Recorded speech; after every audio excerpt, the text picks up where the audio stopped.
no one can have it all. That language is the worst thing that's happened to the women's movement. No one even bothers to apply it to men.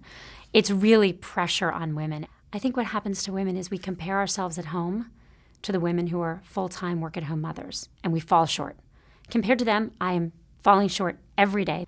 And then you can compare yourself at work to the men, mostly men, but some women, but mostly men, who have no other responsibilities really. Go home whenever they want, and you can feel bad there too.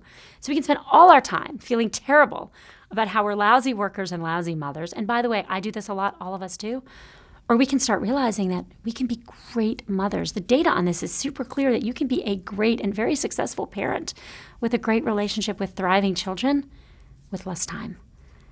And you can be a great worker and a great colleague at work, but not have to be there for 12 hours a day in person. And I think we have to let ourselves do that. I am not fearless. I think I've always been afraid. I've always been afraid. I think I was afraid when I started as chief of staff at Treasury that I couldn't do it. Some of the experiences I had in the first week were proof positive that I was right and that I couldn't do it. I was scared, when I went to Google, I had no industry experience. I knew I'd have to make it up as I went along. There were lots of moments there where I was like, oh my God, I hope I know what I'm doing. I think the move from Google to Facebook was a move where, it was scary. Facebook was a totally different environment, and I was going from just running sales and operations to running the whole business side. If Facebook wasn't going to work out, it could have not worked out two ways. One way it could have not worked out was I just stayed here all night because that's what everyone did. And then I would have been exhausted, tired, I would have decided I was a bad mom, and I would have quit. The other way it couldn't work out is I could come in early, work the hours I wanted to work, leave at 5:30, get back online, which is exactly what I do to this day, and see if it worked out. And then if it did work out, I had a chance of staying.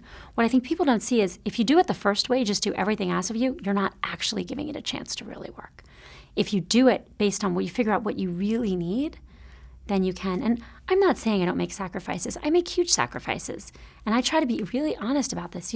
There has never been a 24-hour period in 5 years I have not responded to email at Facebook. I don't take real vacation days.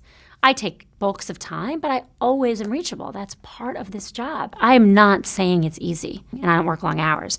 I am saying that I was able to mold those hours around myself.